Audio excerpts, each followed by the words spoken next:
मैंने क्वेश्चन किया था कि अगर कोई तालिब इल्म मदरसे में पढ़ रहा है और हिफ्ज कर रहा है, अब वो बार बार एक ही सजदे की आयत पढ़ता है, याद कर रहे हैं सबक, लेकिन दरमियान में उठ के चले गए, आ गए, कोई बातचीत कर ली, ये भी हो रहा है, यानी मजलिस भी बदलती चली जा रही है, तो फिर उस्ताद और शागिर्द पर सजदाए तिलावत का क्या हुक्म होगा?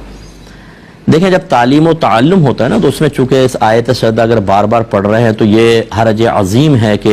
अगर मजलिस बदल भी रही हो, बिलफर्ज मजलिस बदलने का मतलब कि एक हालत से ऐसी दूसरी हालत की तरफ चले जाएं जो पहली हालत के खिलाफ हो, जैसे बैठे हैं तो खड़े हो जाएं, खामोश हैं तो बातें करने लग जाएं, बैठे हैं तो लेट जाएं, कोई खाने पीना शुरू कर दें, उठकर चल पड़ें, तो ये मजलिस बदलना कहलाता है। अगर आप घर पर हो ना, आपने एक दफ़ा आयत सजदा पढ़ी और ये इन कामों में से कुछ एक करके फिर दोबारा पढ़ी तो 2 सजदे लाजिम होंगे। ये अलग अलग मजलिस में जब आप पढ़ते हैं तो अलग अलग सजदे वाजिब होते हैं, लेकिन तलबा के लिए गुंजाइश निकाली है क्योंकि तालिब इल्म हिफ्ज़ कर रहे होते हैं, और उस्ताद के लिए भी गुंजाइश है कि वरना इतने सजदे उस्ताद करेगा बेचारे, अगर वो तालिब इल्म 50-60 बैठे होंगे तो सारे दिन सजदे करता रहे, या फिर जमा करके रखे कि बाद में करूँगा, तो दोनों पर नहीं होगा। दूसरे इसके साथ ही मुत्तसिल ने कहा कि बाद औक़ात यही बच्चा घर में कुरान याद कर रहा होता है और आयत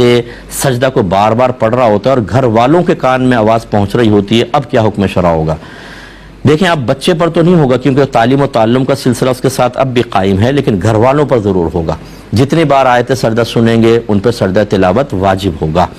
इसलिए बेहतर यह है कि